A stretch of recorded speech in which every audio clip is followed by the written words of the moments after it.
एक पेशेंट था 35 year old था और मॉर्निंग में वो अनकॉन्शियस पाया गया घर पे। और उस समय जब पेशेंट्स को लाया गया था तो पेशेंट पूरा अनकॉन्शियस था, कोमा में था।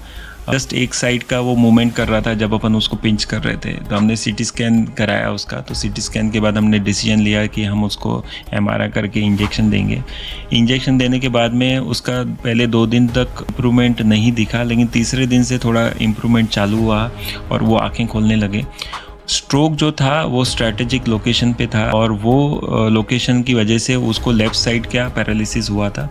जो लेफ़्ट साइड में पैरालिसिस हुआ तो उसके बाद में चौथे दिन से हमने जब फिजियोथेरेपी चालू की और अभी वो हार्डली वो थोड़ा सा एक माइनर थोड़ा सा सप्लीमेंट यानी उसको बैलेंस जाता है, बाकी otherwise he is perfectly okay, he is doing very well.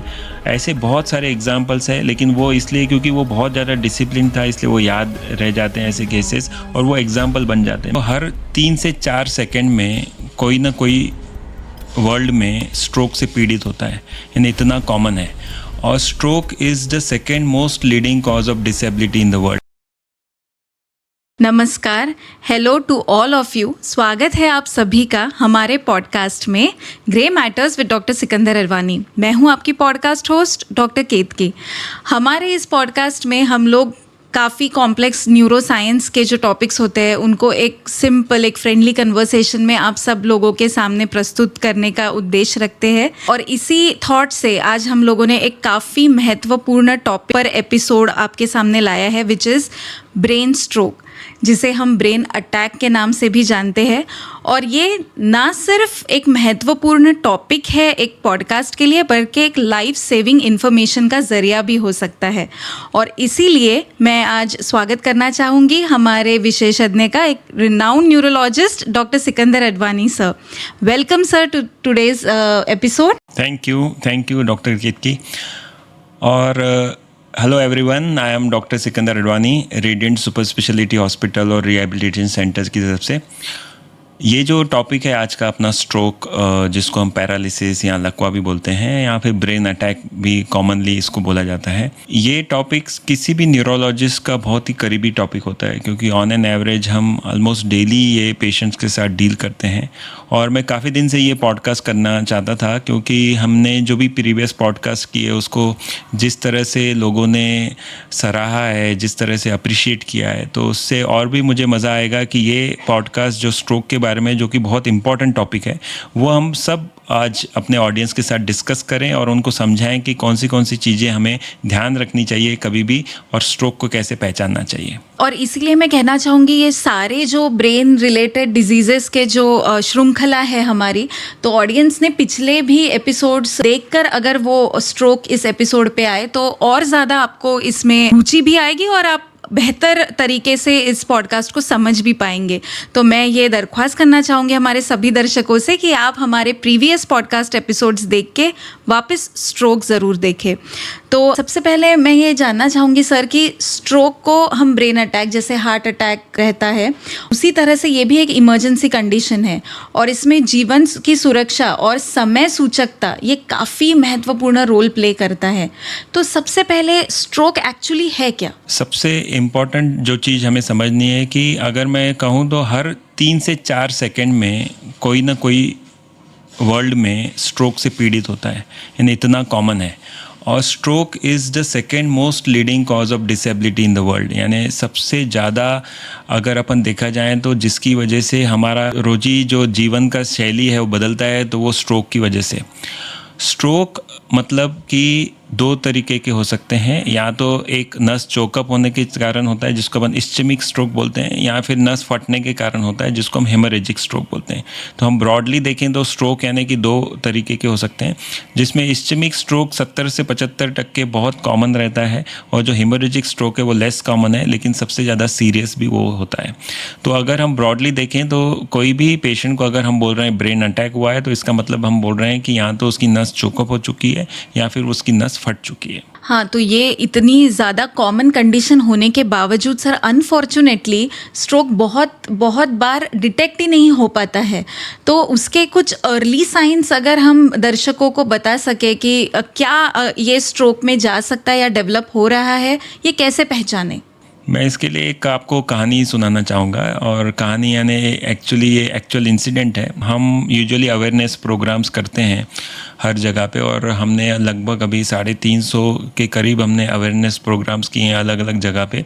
तो हमने एक परतवाड़ा नाम का शहर है, तो वहाँ पे हमने ये एक प्रोग्राम किया था स्ट्रोक अवेयरनेस का। और दूसरे दिन ही वहाँ पे एक बैंक ऑफ बड़ौदा के मैनेजर उन्होंने हमारा प्रोग्राम अटेंड किया, जिसमें हमने बताया था कि स्ट्रोक को कैसे पहचानना चाहिए। तो वो जब लिख रहे थे मॉर्निंग में, अपना रूटीन काम कर रहे थे, तो उनको पता चला कि उनकी हाथ बंद हो गया, यानी हाथ काम ही नहीं कर रहा, वो पेन पकड़ नहीं पा रहे और वो बोलने में दिक्कत हो रही थी, उनके जो शब्द है वो बरोबर निकल नहीं रहे थे। और उन्होंने देखा कि उनके थोड़ा जो राइट साइड का लेग था उसमें भी थोड़ा सा पावर कम होने लगा। तो उन्होंने जैसे ही ये उनको सिम्टम्स दिखे, तो उन्होंने क्या किया कि वहाँ से इमीडिएटली उन्होंने अवेयरनेस प्रोग्राम अटेंड किया था, और वो तुरंत यहाँ पहुँचे, हॉस्पिटल में पहुँचे। हमने उनको देखा, हमने सीटी स्कैन किया, और उसके बाद में पता चला कि वो इस्चेमिक स्ट्रोक है। और वो क्योंकि वो टाइम विंडो में आ गए थे, तो हमने उनको वो पैरालिसिस का एक इंजेक्शन दिया, जिसके बाद वो 3 घंटे में पूरी तरह से नॉर्मल हो गए। तो एक ये अवेयरनेस का इम्पोर्टेंस मैं बताना चाहता था कि अगर हमें पता रहे कि ये स्ट्रोक के सिम्टम्स हैं, तो हम उनको जल्दी पता करके जल्दी से जल्दी स्ट्रोक रेडी हॉस्पिटल में पहुंच सकते हैं।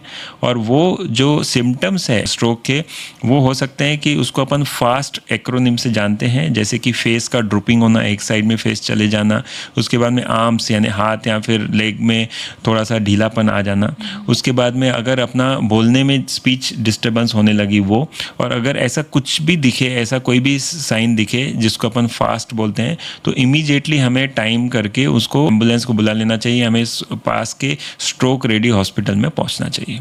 जी, और यही जो फास्ट के जो गाइडलाइंस है, तो ये अगर हम लोग आप लोगों को वापस एक बार इसको रिवाइज करते रहेंगे, क्योंकि सर ये पर्सनल लॉस भी मेरा भी हो चुका है। Although I was a medical student that time, पर मेरी खुद की grand mother when she suffered from stroke, unfortunately उनका कुछ लेट नाइट सिम्टम्स आए थे। हमें लग रहा था कि थकान की वजह से है, जो भी हो रहा है आराम कर लेंगे तो बेहतर लगेगा उन्हें, मगर ऐसा हुआ नहीं। अनफॉर्चुनेटली इन द मॉर्निंग हमें उनको एडमिशन करना पड़ा उनका हॉस्पिटल में। पर तब तक जो डैमेज हुआ था दोस्तों, वो काफ़ी हद तक परमानेंट था, and she is on wheel chair. तो मैं ये सबसे कहना चाहूँगी कि ये जो गाइडलाइंस जो सर कह रहे हैं वो काफ़ी इम्पॉर्टेंट है, और इसके नोंद आप कर लीजिए कहीं ना कहीं। उसी के साथ सर मैं ये जानना चाहूँगी कि आप जो स्ट्रोक रेडी हॉस्पिटल्स के बारे में बता रहे हैं, तो काफ़ी लोगों को अभी पता नहीं है कि एक्चुअली स्ट्रोक रेडी हॉस्पिटल्स होते कहाँ हैं। तो कुछ ऐसे हेल्पलाइन नंबर्स है जो आप बताना चाहेंगे, और क्या एक मिनिमम सेटअप होना चाहिए एक स्ट्रोक पेशेंट को एडमिट करते वक्त? स्ट्रोक जैसे मैंने बताया कि एक बहुत बड़ी इमरजेंसी है, जिसमें हम टाइम बिल्कुल वेस्ट नहीं कर सकते। अभी इसको टाइम इज़ ब्रेन बोलते हैं, या टिश्यू इज़ ब्रेन, इस तरह से नाम दिया जाता है। और टाइम जो है वो सबसे इम्पॉर्टेंट है। अगर स्ट्रोक होता है तो हम अगर सोचें तो जो स्टडीज़ हुई है, तो हर एक सेकेंड में 25 से 30 हज़ार न्यूरॉन्स परमानेंटली डैमेज होते हैं। तो यानी हर सेकंड जो अपन लेट करते हैं स्ट्रोक डिटेक्शन के बाद, उतना ही डैमेज वो ब्रेन में करता है। तो हमें जो जल्द से जल्द, अगर हमें कोई भी सिम्टम्स दिखे, चाहे वो मुंह का अपना बात करने में लड़खड़ाना हो, या फिर चलने में बरोबर वीकनेस आया हो, या एक साइड झुंझुनी आ रही है, या एक साइड सडनली दिखना बंद हो गया हो, या फिर चलते चलते अचानक बैलेंस बिगड़ रहा है अपना जो अपन से, तो ये अचानक वर्ड बहुत इंपॉर्टेंट है। अगर आपको कोई भी चीज़ अचानक होती है, अचानक इन द सेंस कि अगर मैं 2 बजे ठीक हूँ और 2:10 पे मुझे कोई प्रॉब्लम हुआ, तो इसको बोलते हैं अचानक। ये अचानक अगर कुछ होता है आपको, तो इसका मतलब है कि कुछ ना कुछ ब्रेन में स्ट्रोक जैसे सिम्टम्स या साइंस हो सकते हैं, और हमें तुरंत स्ट्रोक रेडी हॉस्पिटल में पहुंचना चाहिए। स्ट्रोक रेडी हॉस्पिटल क्या है कि एक वर्ल्ड स्ट्रोक ऑर्गेनाइजेशन ने इस तरह के हॉस्पिटल्स को मान्यताएं दी थी, जिनको हमें एक बेसिक सेटअप लगता है कि एटलीस्ट उनके यहाँ सिटी स्कैन हो हॉस्पिटल में, वहाँ न्यूरोलॉजिस्ट न्यूरोसर्जन अवेलेबल हो, वहाँ ओटी ऑपरेशन थिएटर हो, वहाँ पे कैथ लैब हो। तो इसमें क्या होता है कि अगर पेशेंट स्ट्रोक का आता है, तो हम उनका तुरंत स्कैन करके तुरंत डिसीजंस लेके उनको इंजेक्शन देना है, या उनका सर्जरी करना है, या उनका थ्रोम्बेक्टोमी करना है, ये डिसीजंस ले सकते हैं। और वो तुरंत के तुरंत होना चाहिए, क्योंकि इसमें एक एक सेकंड इंपॉर्टेंट है। इसलिए स्ट्रोक रेडी हॉस्पिटल्स को वो मान्यताएं दी गई थी कि वो पेशेंट्स को स्ट्रोक को संभालने में वो सक्षम है। जी, तो दोस्तों इस बात से हमको ये भी इसकी पुष्टि होती है कि अगर आपके घर में स्ट्रोक का कोई पेशेंट है या आपको लग रहा है कि there is stroke happening to a person in your family, तो आप बिल्कुल भी देरी ना करें, क्योंकि वो जो पहला घंटा होता है that is also known as the golden hour. एक बार जो दिमाग की पेशियाँ है जिसको न्यूरॉन्स कहते हैं, एक बार वो डैमेज हो गए तो उनका रिकवरी इज़ एक्सट्रीमली डिफ़िकल्ट। और अपने खुद के व्हीकल से ज़्यादा आप एम्बुलेंस प्रिफर कीजिए, क्योंकि एक बेसिक एक स्ट्रक्चर लगता है हर एक पेशेंट को जो हम एम्बुलेंस और एक स्ट्रोक रेडी हॉस्पिटल से ही दे सकते हैं। तो इसी के साथ सर ये स्ट्रोक जो है ये ऐसा कुछ इसका डेमोग्राफिक्स है कि ये मेल्स में ज़्यादा होता है फीमेल्स में, या फिर एज रेंज है जो आप स्पेसिफाई करना चाहोगे? स्ट्रोक मेनली जो स्टैटिस्टिक्स के हिसाब से मेल्स में ज़्यादा कॉमन है, और दूसरा जो ये है कि ये बढ़ती उम्र में ज़्यादा होता है। यानी अगर अपन देखें तो ये आफ्टर 50-65 ईयर्स ऑफ एज बहुत ज़्यादा कॉमन है, लेकिन अगर अपन देखा जाए तो 30 से 40 की उम्र में या 40 से 50 की उम्र में भी 10 से 15% लोगों में ये होने के चांसेस रहते हैं। इसका कारण सिर्फ रिस्क फैक्टर्स है, क्योंकि जैसे हमने देखा है कि अपने जो एटलीस्ट हमारे एरिया में जो हम रिस्क फैक्टर्स देखते हैं वो टोबैको च्यूइंग है या फिर स्मोकिंग है या फिर अल्कोहलिज्म है, और उसके साथ में जो नॉन मॉडिफाइबल रिस्क फैक्टर्स है जैसे हाइपरटेंशन हो गया, डायबिटीज़ हो गया। तो ये जो चीज़ें हैं ये बढ़ती उम्र के साथ आती है और ये बढ़ती जाती है। अगर हमने इनको कंट्रोल में नहीं रखा तो स्ट्रोक होने के चांसेस बहुत बढ़ जाते हैं 50-60 साल की उम्र के बाद। लेकिन जो बाकी के कारण है उसकी वजह से यंग पेशेंट्स में भी हमें ये स्ट्रोक को देखने को मिलता है, जो कि 10 से 15% लोगों में होता है। और इसके सिम्टम्स भी सेम होते हैं जैसे एज ओल्ड पॉपुलेशन में है? यस, सिम्टम्स ऑलमोस्ट सेम होते हैं कि सडनली कुछ हेडेक होना, सडनली एक साइड वीकनेस आना, सडनली बोलने में तकलीफ होना, सडनली एक साइड झुनझुनी होना, सडनली दिखना बंद हो जाना या सडनली बैलेंस जाना। तो ये जो इम्पॉर्टेंट सिम्टम्स है ये सब स्ट्रोक के सिम्टम्स है। ये यंग में या ओल्ड में दोनों में वो कॉमन होते हैं। दोनों में कॉमन हो। हाँ, तो if something is wrong with you all, actually there is something wrong. आप जाके अपनी जांच कराइए और अपने मन से मेडिकेशन ना यूज़ करें। यही हमने पिछली बार हेडेक इस एपिसोड में भी सर काफ़ी हद तक कवर किया था कि there are certain types of headaches, और जो आप लोगों ने डॉक्टर के पास जाके ही उस पर इलाज करना चाहिए, ना कि खुद से। स्ट्रोक भी एक टाइप का हेडेक हो सकता है। तो इसी के साथ सर मैं पूछना चाहूँगी कि ये जो ट्रांजिएंट इस्चीमिया है तो वो क्या होता है? हमें जो मेडिकल टर्म है इसको बोलते हैं ट्रांजिएंट इस्चेमिक अटैक, TIA बोलते हैं इसको। तो इसमें क्या होता है कि सडनली एक नस चोकअप होती है। अब स्ट्रोक क्यों हो रहा है या फिर पैरालिसिस क्यों हो रहा है? क्योंकि एक नस चोकअप हो रही है ब्रेन में। अगर वो नस चोकअप हुई और वो खुल गई तो वो थोड़ी देर के लिए वहाँ पे ब्लड सप्लाई बंद हो जाता है वो एरिया में बंद होने के बाद में थोड़ी देर के लिए वीकनेस आ जाता है या थोड़ी देर दिखना बंद हो जाता है या थोड़ी देर बैलेंस चले जाता है, और फिर वो क्लॉट अपने आप खुल जाता है वहाँ से, वो किसी भी तरीके से हो। तो वो क्लॉट खुलने के बाद में क्या होता है कि अपने आप रिवर्सिबल हो जाता है वो, और वो पेशेंट नॉर्मल हो जाता है। तो इसको बोलते हैं ट्रांजिएंट इस्चेमिक अटैक। जिसको भी ट्रांजिएंट इस्चेमिक अटैक होता है तो उसको अगले 48 घंटे में पूरा स्ट्रोक होने के 10 से 15% चांस रहते हैं। तो इसलिए ट्रांजिएंट इस्चेमिक अटैक अगर अपने को होता है तो हमें तुरंत जाके चेकअप कराना चाहिए। कोई भी न्यूरोलॉजिस्ट आपको देख के आपको इवैल्यूएशन करने बोलेगा कि आपको ये TIA क्यों हुआ। उसमें 2D को अपन करवाते हैं, MRI करवाते हैं, अपन एंजियोग्राम करवाते हैं। ये देखते हैं कि कोई नस चोकअप तो नहीं है कि जो अगले 48 घंटे में फिर से बंद हो जाएगी। तो इसलिए हम ऐसे पेशेंट्स को यूजुअली एडमिट करते हैं, उनको देखते हैं, क्योंकि कभी कभी ये जो TIA ये बार बार होते हैं, एक 24 घंटे में 4-5 बार होते हैं। तो वो अगर पेशेंट को वीकनेस आता है तो हम उनको वो पैरालिसिस का इंजेक्शन तुरंत देना पड़ता है। तो इसलिए हम उनको एडमिट करते हैं। तो सर ये TIA इसे हम मिनी स्ट्रोक के नाम से भी जानते हैं। यस, मिनी स्ट्रोक है और वो रिवर्सिबल है, यानी 24 घंटे के अंदर वो वापस से रिवर्स हो जाता है। लेकिन अगर वो परमानेंटली नस चोकअप हो गई तो फिर वो पूरी तरह से स्ट्रोक डेवलप हो सकता है। तो इसके जो चांसेस 10-15% के हैं तो वो हमें तुरंत ध्यान रखना चाहिए। इसलिए अगर ऐसा कुछ भी होता है कि अचानक मैं चल रहा हूँ और मेरा वीकनेस आ गया, या अचानक से मूंगिया आ गई, अचानक से बैलेंस बंद हो गया, अचानक से दिखना बंद हो गया, और वो रिकवर हो गया 1 घंटे के अंदर या 10 मिनट सेकेंड्स के अंदर, तो उसको अपन ने निगलेक्ट नहीं करना चाहिए, उसकी अपन ने जांच करवानी चाहिए। तो सर इसी के साथ हम आते हैं कि ये सब चीज़ें रिवर्सिबल है when it comes to mini stroke या फिर इवन तो क्या स्ट्रोक में भी अगर हम पहले 4 घंटे या 2 घंटे के अंदर पेशेंट को एडमिशन और सही इलाज अगर देते हैं तो फिर क्या स्ट्रोक को कम्प्लीटली क्योर करना मुनासिब है? बिल्कुल मुनासिब है। अभी जो थ्रोम्बोलाइसिस का इंजेक्शन मैंने बताया था कि जो मैंने एक हमारे रियल स्टोरी बताई थी, तो वैसा जो थ्रोम्बोलाइसिस का इंजेक्शन है 90s में वो अप्रूव हुआ था और इंडिया में आते आते थोड़ा सा मीन्स उसको at the roads means bench level उसको अपनाने में थोड़ा टाइम लगा, लेकिन लास्ट के 2 दशकों में ये बहुत कॉमनली हम देते हैं इंजेक्शन। हमारे हॉस्पिटल में ही हम महीने में लगभग 5 या 6 पेशेंट ऐसे आते ही हैं जो कि विंडो पीरियड में आते हैं। तो विंडो पीरियड क्या है? तो विंडो पीरियड 4.5 घंटे का है। ये सबको पता होना चाहिए कि पैरालिसिस होने के 4.5 घंटे के अंदर हमें स्ट्रोक रेडी हॉस्पिटल में पहुंचना है। 4.5 घंटे इसलिए है क्योंकि 4.5 घंटे तक जो क्लॉट रहता है वो फ्रेजाइल रहता है, उसको अपन वो तोड़ सकते हैं वो इंजेक्शन से। लेकिन 4.5 घंटे के बाद क्या होता है कि वो जो क्लॉट है वो टाइट हो जाता है, पक्का हो जाता है, फिर वो किसी भी इंजेक्शन से टूटता नहीं है और वो स्ट्रोक परमानेंट डैमेज कर देता है। 4.5 घंटे का मतलब ये नहीं है कि हम 3-4 घंटे तक घर पे वेट करें। जो भी है वो हमें तुरंत पहुंचना है। जो हमने देखा है कि पेशेंट जो 1 घंटे के अंदर पहुंचता है, अगर हम उनको इंजेक्शन देते हैं तो लगभग वहाँ उसमें से 80 से 90% पेशेंट्स पूरी तरह से रिकवर हो जाते हैं। जो पेशेंट 3 से 4.5 घंटे के बीच में पहुंचता है तो रिकवरी उनकी उतनी अच्छी नहीं रहती जितना वो जो पहले पहुंचते हैं।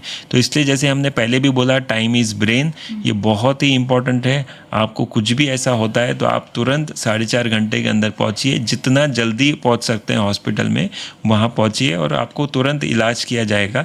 अभी जो स्ट्रोक पहले मे बी 30-40 साल पहले तक स्ट्रोक पेशेंट्स को कोई ज़्यादा इलाज अवेलेबल नहीं था तो उनको हम वरांडे में रखते थे।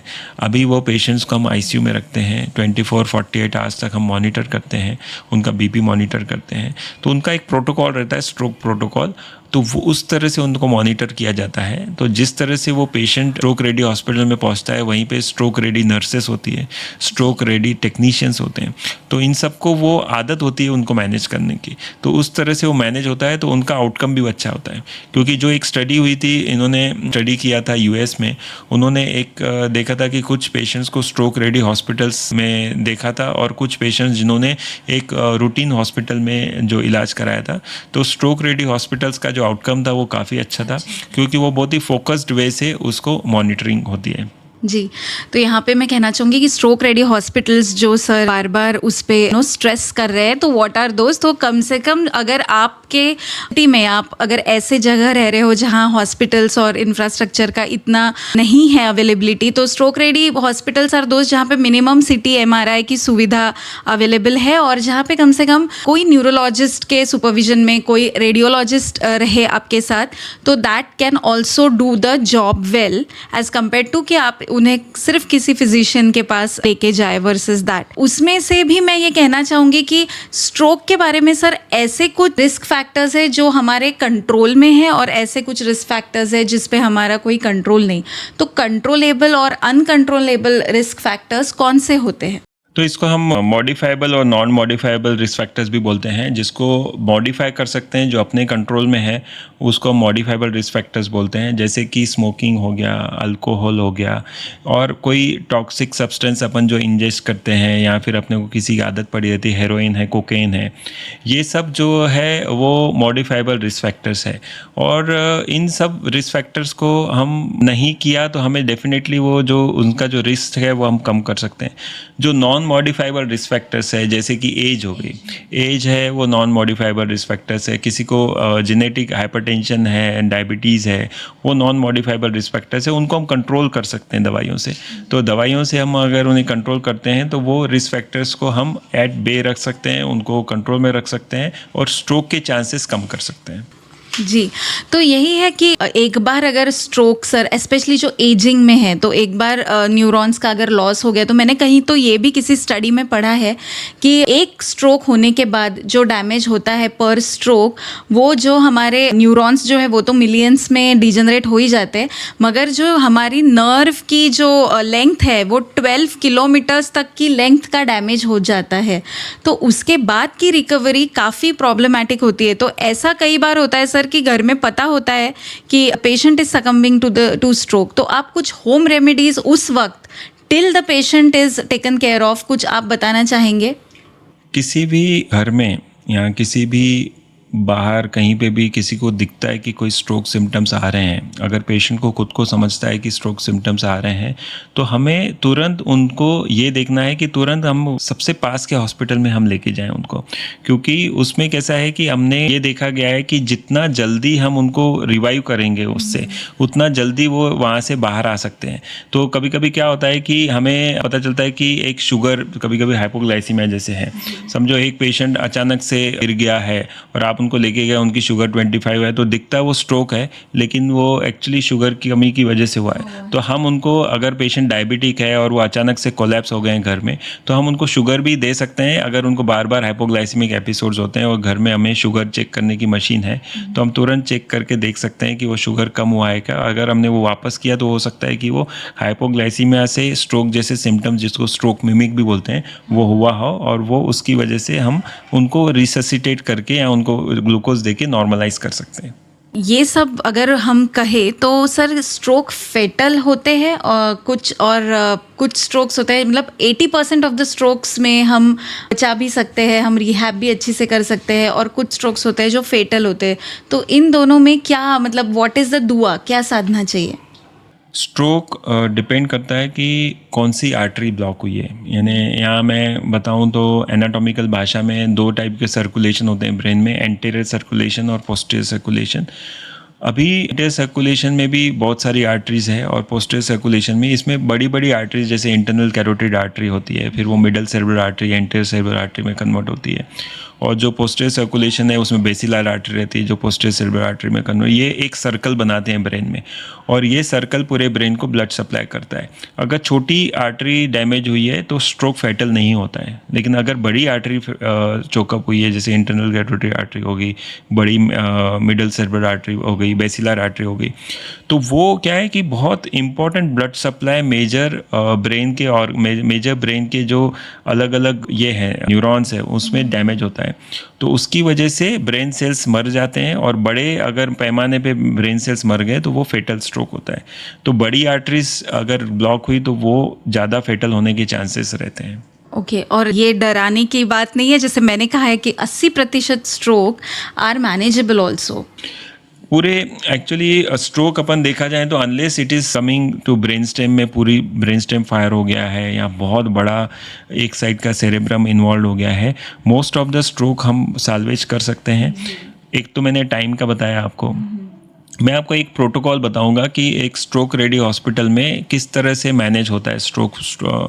तो जैसे फॉर एग्जांपल समझो हमारे हॉस्पिटल में कोई स्ट्रोक पेशेंट आता है, तो एक एम्बुलेंस समझो आती है कैजुअल्टी में, तो हमारे यहाँ इमीडिएटली एक स्ट्रोक कोड एक्टिवेट हो जाता है कैजुअल्टी से ही, और वो स्ट्रोक कोड एक्टिवेट होने के बाद में तुरंत एक व्हाट्सएप ग्रुप एक्टिवेट हो जाता है जिसमें कि casualty medical officer, CT scan technician, intensivist, उसके बाद में कैथ लैब टेक्नीशियन और ओटी टेक्नीशियन के अलावा हमारे को ये इमीडिएटली अपडेट आ जाते हैं। डॉक्टर पेशेंट को कैजुअल्टी में देखता है, डॉक्टर पेशेंट को कैजुअल्टी में देखने के बाद अगर उसको लगता है कि स्ट्रोक है तो immediately patient CT scan room में शिफ्ट होता है, और वहाँ पे सीटी स्कैन रूम में देख के कि अगर वो पेशेंट को स्ट्रोक जैसे सिम्टम्स है और CT scan is eligible candidate for thrombolysis यानी वो इंजेक्शन देने के, तो हम सीटी स्कैन गैंट्री में ही इंजेक्शन दे देते हैं उनको, क्योंकि जो न्यू थ्रोम्बोलिसिस के इंजेक्शन है वो इमीडिएटली हम दे सकते हैं। वहीं पे देने के बाद में हम सीटी स्कैन रिपीट करते हैं, फिर सीटी स्कैन एंजियोग्राफी करते हैं पेशेंट की और देखते हैं कौन सी नस चोकअप है, और उसके बाद में अगर हमें लगता है कि ये बड़ी नस चोकअप है तो हम डायरेक्टली पेशेंट को सीटी स्कैन से आईसीयू में शिफ्ट ना करते हुए डायरेक्ट कैथ लैब में शिफ्ट करके हम उनका वो क्लॉट निकालने की कोशिश करते हैं। और इससे जो रिजल्ट्स हमने देखे कि इससे जो रिजल्ट्स है बहुत अच्छे आते हैं, क्योंकि इसमें सब कुछ टाइम का खेम है, और जितना वो टाइम हम जल्दी से पकड़ लेंगे, जितना हम टाइम कम वेस्ट करेंगे पेशेंट को मैनेज करने में, उतना ही पेशेंट के रिवाइवल होने के चांसेस बहुत बढ़ जाएंगे। तो मेरे हिसाब से इवन जो majority of the patients of stroke है हम अच्छे से मैनेज कर सकते हैं कि अनलेस कि बहुत बड़ा डैमेज हुआ हो, या फिर मेजर जो ब्रेन स्टेम एरियाज़ है, यहाँ पे बहुत सारा सेरेब्रम है वो इन्वॉल्व हुआ हो, तो वही पेशेंट्स ज़्यादा सीरियस होने के चांसेस होते हैं और वो रिवाइवल होने के चांसेस कम हो जाते हैं उनके। हाँ, तो इतना ज़्यादा डिटेल इन्फॉर्मेशन सर देने के लिए थैंक यू सो मच। और मुझे जितना भी समझ में आया है टॉपिक कि अगर किसी घर में किसी को स्ट्रोक का कुछ अंदाज़ा लगता है तो उन्होंने तो सबसे पहले मदद बुलानी चाहिए, एम्बुलेंस हेल्पलाइन नंबर्स से बुलाना चाहिए। कीप योर काम, हर स्ट्रोक फेटल नहीं होता है। और नोट कर दीजिए टाइमिंग जब से वो लक्षण शुरू हुए हैं, ताकि हमें डॉक्टर्स को भी एक सही तरीका बताने की ज़रूरत पड़े, सही टाइमिंग बताने की ज़रूरत पड़े तो वो हम बता सकेंगे। जो 4.5 घंटे वाला रूल सर ने हमें ऑलरेडी बताया है। कुछ खिलाना पिलाना नहीं है पेशेंट को। और सर ये भी काफ़ी लोग खुद डॉक्टर बनते हैं काफ़ी घरों में, खुद ही अपने डॉक्टर्स। तो जैसे अगर हम बता रहे हैं कि क्लॉट्स हो रहे हैं ब्रेन में और उस वजह से ब्रेन अटैक आ रहा है, तो घर में एस्पिरिन वगैरह होती है हार्ट पेशेंट की, तो वो ओवर मेडिकेशन भी करते हैं। तो इसके बारे में आप क्या कहना चाहेंगे? एक तो स्ट्रोक पेशेंट्स अगर अपने को लक्षण दिखते हैं तो उनको कुछ भी नहीं देना है, क्योंकि कोई भी दवा दिया तो उसके बाद में वो जो थ्रोम्बोलिसिस का इंजेक्शन है वो काफ़ी बार हम नहीं दे पाते हैं। दूसरा कि बहुत सारे मिथ्स है इसमें जो मैं बताना चाहूँगा कि अभी हम हाल ही में एक कैंप किया था बेजदई में, एमपी में है एरिया वो, और इवन हमारे महाराष्ट्र में काफ़ी एरिया में लोग स्ट्रोक होने पर कैरोसिन पिलाते हैं। उनको कैरोसिन पिलाते हैं पेशेंट को स्ट्रोक होने के बाद, क्योंकि उनके मन में एक है कि कैरोसिन पिलाने से पेशेंट ठीक हो जाता है। एक पेशेंट आया था, वो हमने देखा कि उसमें बहुत ही स्मेल आ रही है कैरोसिन की, तो हमको पता चला कि उसको कैरोसिन पिला के आए हैं, क्योंकि उनका मानना है कि कैरोसिन से स्ट्रोक ठीक हो जाता है। स्ट्रोक के बजाय कैरोसिन से ही मर जाए पेशेंट। वही हमने उनको समझाया कि स्ट्रोक तो अलग रह गया, अभी वो कैरोसिन की वजह से वो गैस्ट्रिक इरोजन्स हुए, इसोफेजियल इरोजन्स हुए, अब उसको मैनेज करना मुश्किल हो जाएगा। दूसरा जो गलत धारणा हमने देखी और जो बहुत ही मीन्स आपको हंसी दिलाएगी, वो है कि कबूतर का खून लगाते हैं स्ट्रोक होने पे। तो वो कबूतर को पकड़ते हैं, उसका खून निकाल के वो स्ट्रोक पेशेंट के ऊपर लगाते हैं जहाँ पे पैरालिसिस हुआ है। एक वो गलत धारणा है जो कि बिल्कुल नहीं करनी चाहिए। और कुछ जगह पे स्पेशली आदिवासी एरिया में लोगों को चटके देते हैं जिसमें पैरालिसिस हुआ है। तो एक पेशेंट आया था जिसको पूरा एक साइड में ऊपर से लेके नीचे तक पूरा गरम गरम चटके दिए हुए थे, वो गरम रॉड से वो उनको देते हैं कि इससे वो स्ट्रोक ठीक होगा। तो ये जो मिथ्स है और ये जो गलत धारणाएं हैं, अंधविश्वास है, ये बिल्कुल नहीं करना चाहिए। स्ट्रोक आपको सिम्टम्स लग रहे हैं तो तुरंत उनको एक स्ट्रोक रेडी हॉस्पिटल में आप पहुंचा दीजिए। बाकी सब काम डॉक्टर्स देख लेंगे और जितना भी हो सके उनको बचाने की कोशिश करेंगे। और most of the times 80 to 90% patients usually हम अच्छी तरह से ठीक कर पाएंगे उससे। बहुत ही मतलब ये जो था ये बहुत रोचक एग्जाम्पल सर आपने बताए। और ये सुपरस्टिशंस बिल्कुल गलत है। इसमें अगर किसी कहीं और से भी आपको पता है तो ये जागरूकता तुरंत फैलाए। सर हम मॉर्टेलिटी के बारे में या जो लाइफ एंड डेथ के बारे में है, स्ट्रोक के जो इफ़ेक्ट्स है उनके बारे में हम बात कर चुके हैं। तो मैं ये कहना चाहूँगी कि सिर्फ डेथ ही नहीं मगर डिसेबिलिटी भी स्ट्रोक से काफ़ी होती है। तो इज़ इट पॉसिबल कि वापस वो इंसान अपने नॉर्मल रूटीन में आ सके? उनका रिहैबिलिटेशन कितना पॉसिबल है? फर्स्ट डे से ही रिहैबिलिटेशन स्टार्ट होना चाहिए। जिस तरह से पेशेंट स्ट्रोक का आता है तो हम आईसीयू में पेशेंट को असेस करते हैं। समझो आज हमने उनको असेस कर दिया, उनको इंजेक्शन सब दे दिए, पेशेंट 24 आवर्स में उनका रिहैबिलिटेशन हम स्टार्ट कर देते हैं। पेशेंट का जो इंटेंसिव केयर में मॉनिटरिंग है और उसका स्कोर कितना आ रहा है, उस हिसाब से हम डिसाइड करते हैं कि आज उनको सिटिंग देना है, एज ऑफ द बेड पे सिट करना है, उनको नीचे चेयर पे सिटिंग पोजीशन में देना है या उनको खड़े करना है टिल टेबल पे। तो जो rehabilitation starts we should start as early as possible. और उनको फिर हम रिहैबिलिटेशन स्टार्ट करके उनको हम जैसे ही वहाँ से आईसीयू से बाहर आते हैं तो हम उनको रिहैबिलिटेशन सेंटर में भेजते हैं। फॉर एग्जांपल मैं आपको बहुत अच्छे से बताऊं तो हमारे यहाँ रिहैबिलिटेशन सेंटर है हमारा खुद का। तो हम पेशेंट को यूजुअली दूसरे दिन से ही जैसे वो सक्षम हो जाता है पेशेंट कि अब उनको भेज सकते हैं तो दूसरे दिन से रिहैबिलिटेशन स्टार्ट करते हैं। क्योंकि स्ट्रोक में रिहैबिलिटेशन जितना हम जल्दी स्टार्ट करेंगे उतना न्यूरोप्लास्टिसिटी से रीवायरिंग ब्रेन में अर्ली चालू होगा। और जो एरिया डैमेज हो चुका है वो तो डैमेज हो चुका है, लेकिन बाकी की जो एरियाज़ है वो कैसे रीवायर करेंगे उसके ऊपर, रिहैबिलिटेशन के ऊपर बहुत दारोमदार है उसका। तो rehabilitation is one of the backbone for stroke management, और वो हर पेशेंट को करना चाहिए, चाहे वो स्पीच थेरेपी हो, चाहे वो फिजियोथेरेपी हो, चाहे वो ऑक्यूपेशनल थेरेपी हो। तो ये सभी चीज़, स्वॉलोइंग असेसमेंट हो, तो ये सब चीज़ें हम उसको स्टेज वाइज मैनर में करते हैं, और ये देखते हैं कि पेशेंट को कितना हम उन बैक टू नॉर्मल पोजीशन में लाने की कोशिश करते हैं, कि कितना वो जा सकता है। और इसके बाद मतलब ये रिहैबिलिटेशन जो आपने स्पीच थेरेपी बताया और ये सब, इन सब रिकवरी कैसे होती है पेशेंट की? आई मीन नॉर्मल लाइफ में वो लोग आमतौर की ज़िंदगी जी सकते हैं जैसे वो स्ट्रोक के पहले जीते थे? बिल्कुल जी सकते हैं, डिपेंडिंग कि उनकी डिसेबिलिटी स्कोर कितना है और कितना उनको डैमेज हुआ है ब्रेन में। अगर हम ये देखा जाए तो रिहैबिलिटेशन से रिकवरी बहुत आती है, और ऐसा नहीं है कि बहुत जनों की गलत धारणा है कि नहीं वो 6 हफ्ते तक की रिकवरी आएगी, उसके बाद नहीं आएगी, जबकि हम देखते हैं कि वो सालों साल रिकवरी चलते रहेगी। पहले 6 महीने में डेफिनेटली रिकवरी बहुत फास्ट होती है, लेकिन बाद में भी रिकवरी होती है, जो कि थोड़ी थोड़ी दिखती नहीं है अपने को बाहर से, लेकिन अंदर चालू रहती है। तो neuroplasticity continues to work life long in patients. अपने को सिर्फ अपनी मेहनत और वो जो डिसिप्लिन है वो फॉलो करना पड़ता है। तो डाइट का रोल है इसमें भी? बिल्कुल, बहुत इम्पोर्टेंट डाइट का रोल है कि हम हमारे जो शुगर्स है, हमारा ब्लड प्रेशर है, वो कंट्रोल में रखें, और वो डाइट से डेफिनेटली मुमकिन है। अगर पेशेंट को ब्लड प्रेशर है तो डेफिनेटली सॉल्ट इंटेक कम करना पड़ेगा, जो ऑयली फूड्स है वो कम करने पड़ेंगे। अपना जो रूटीन वेजिटेरियन डाइट है वो इम्पॉर्टेंट है स्ट्रोक पेशेंट्स के लिए। अगर उनके इसमें हम देखते हैं कि क्योंकि स्ट्रोक की वजह से बेड रिडन स्टेटस हो जाता है, तो वो प्रोटीन्स की कमी हो जाती है, तो हम उनको एक्स्ट्रा सप्लीमेंट्स देते हैं प्रोटीन का। एक्स्ट्रा सप्लीमेंट्स दे के हम उनका प्रोटीन नॉर्मलाइज करने की कोशिश करते हैं, क्योंकि मसल ग्रोथ के लिए भी प्रोटीन इंपॉर्टेंट है। तो ये डाइट, एक्सरसाइज, फिजियोथेरेपी, ये सब चीज़ें बहुत इंपॉर्टेंट हो जाती है, स्पेशली स्ट्रोक के बाद। जी, तो ये जो कॉर्नर स्टोन्स है गाइस, ये हर डिजीज़ में ब्रेन से रिलेटेड हमको कुछ चीज़ें कॉमन ही मिलेगी।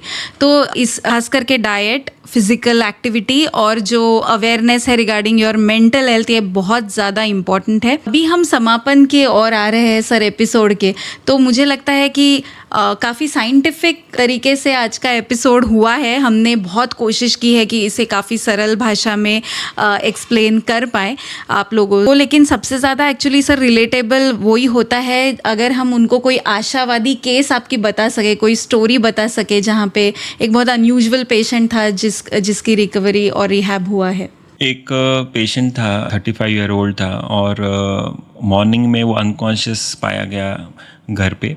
और उस समय जब पेशेंट्स को लाया गया था तो पेशेंट पूरा अनकॉन्शियस था, कोमा में था।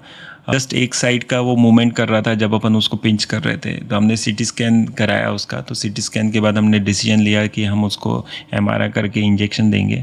इंजेक्शन देने के बाद में उसका पहले 2 दिन तक इम्प्रूवमेंट नहीं दिखा, लेकिन तीसरे दिन से थोड़ा इम्प्रूवमेंट चालू हुआ और वो आँखें खोलने लगे। स्ट्रोक जो था वो स्ट्रैटेजिक लोकेशन पे था, और वो लोकेशन की वजह से उसको लेफ़्ट साइड का पैरालिसिस हुआ था।